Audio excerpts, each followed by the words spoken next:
boa tarde, são 17 horas e 50 minutos e você está agora com as notícias do Gazeta News. Após uma série de reclamações de moradores, a Vila Madalena terá amanhã um esquema de segurança semelhante ao feito durante a Copa do Mundo. Entre as medidas estão a demarcação da circulação de pessoas e veículos e a proibição da entrada de bebidas alcoólicas e garrafas.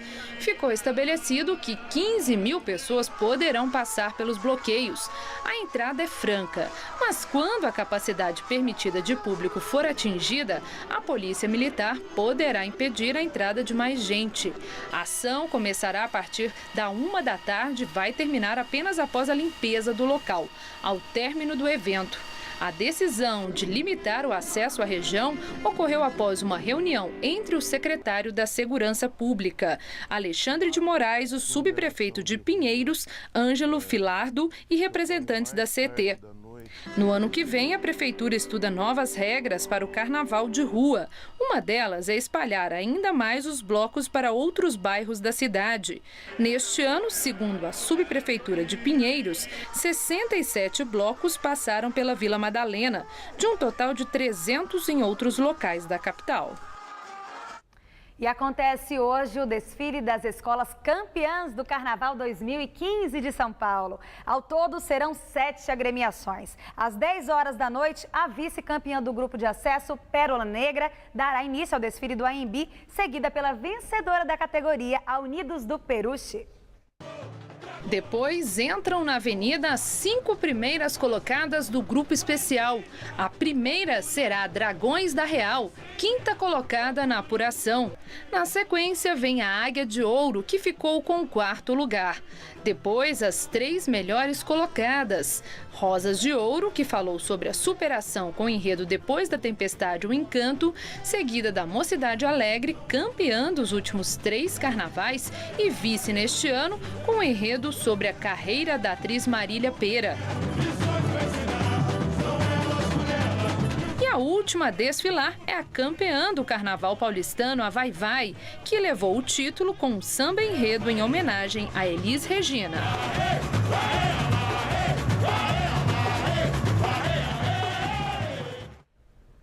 E o governo de São Paulo anuncia medidas para reduzir os casos de explosão em caixas eletrônicos no estado. O encontro aqui na sede da Secretaria de Segurança Pública do Estado reuniu representantes das polícias civil e militar, do Exército e também da FEBRABAN, a Federação Brasileira de Bancos. A partir de agora, essas reuniões serão mensais. Entre as medidas que serão adotadas estão a criação de uma força-tarefa para a fiscalização das pedreiras que utilizam explosivos no Estado. Também passa a ser obrigatório o acompanhamento de uma escolta privada em todo o transporte de cargas de explosivos. A reunião durou cerca de 1 hora. O presidente da FEBRABAN, Murilo Portugal, e o secretário estadual de Segurança Pública, Alexandre de Moraes, falaram sobre as medidas. O que é importante nisso é controlar o acesso a explosivos. Acho que é uma coisa importante e foi um dos temas que foi discutido aqui nessa reunião, uma maior fiscalização em estabelecimentos que manuseiam ou transportam explosivos. Nós vamos passar não só a fazer fiscalizações conjuntas em todas as pedreiras para evitar o desvio de detonadores, de bananas de dinamite, mas também nós vamos fazer equipes conjuntas para analisar esses explosivos e verificar de qual pedreira saiu, da onde saiu e quem foi o responsável por esse desvio. E o horário de verão, que entrou em vigor em outubro do ano passado, chega ao fim à meia-noite desse sábado. Com isso, os relógios devem ser atrasados em 1 hora. Segundo o governo, o horário de verão resultou em redução de 4,5% do consumo de energia nas regiões Sul, Sudeste e Centro-Oeste neste ano. A estimativa é de que a economia foi de 278 milhões de reais, inferior aos 405 economizados no ano passado. O motivo dessa queda foi o uso mais intenso das usinas térmicas. E o nível do sistema Cantareira manteve a sequência de altas de fevereiro e subiu pela 15ª vez seguida nesta sexta-feira. Segundo a Sabesp, o principal reservatório da Grande São Paulo opera com 10% de sua capacidade. Foi um aumento de 0,5 ponto percentual. O número é o dobro do registrado no dia 1º de fevereiro, quando os reservatórios estavam em 5%, mas não cobre nem a segunda cota do volume morto, que acrescentou 10,7 pontos percentuais ao sistema em outubro passado. Os demais mananciais que atendem a Grande São Paulo também subiram. O Alto Tietê, o mais crítico depois do Cantareira, manteve o ritmo de alta e chegou a 17,8%. O Guarapiranga opera com 57,1%. Hoje, o governador Geraldo Alckmin descartou a implantação do rodízio de água nas cidades da região metropolitana. E em meio à crise hídrica em São Paulo, alguns shopping centers da capital estão buscando alternativas para se adequarem à situação.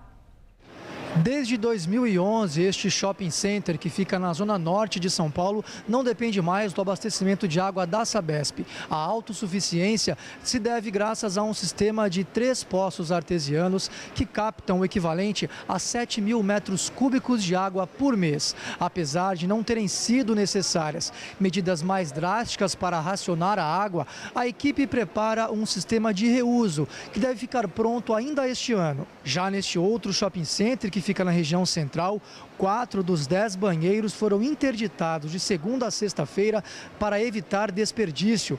Outra mudança foi no ar-condicionado. Os aparelhos agora são desligados 1 hora mais tarde para poupar a água utilizada no resfriamento do equipamento. Já nos banheiros, as torneiras têm sensores. As descargas são a vácuo e os mictórios não usam mais a água. Ao final do mês, as medidas já geraram 20% na economia de água. No mês de janeiro, nós já tivemos uma economia de 20% no nosso consumo bruto, consumo geral. Tá? Em fevereiro, nós estamos afinando toda essa distribuição de água e estamos com a expectativa de chegar a 30% de economia. E a semana termina com muitas nuvens e pancadas isoladas de chuva aqui na Grande São Paulo. Esquentou um pouco em relação aos últimos dias e a máxima chegou aos 28 graus. E o que todo mundo quer saber é como fica o tempo no final de semana. Vamos à previsão?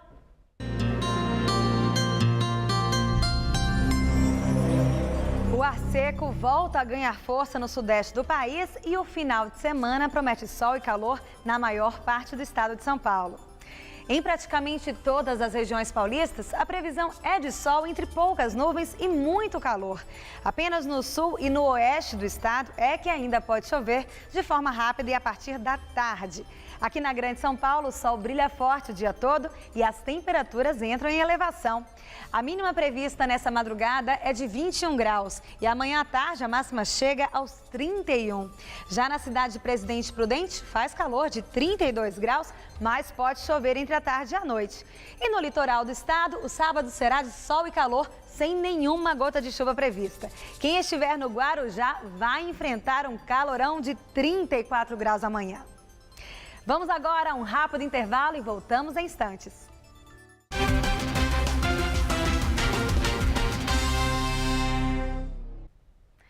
Vamos ver como está a situação do motorista na cidade? Segundo a CET, São Paulo registra neste momento 52 quilômetros de congestionamentos.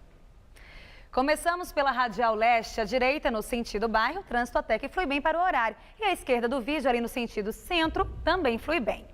Agora você vê imagens da Avenida Paulista na altura do MASP. À esquerda, para quem vai para o Paraíso, o trânsito já está um pouco carregado. E do outro lado, quem vai no sentido da Consolação, ainda está um pouco mais intenso.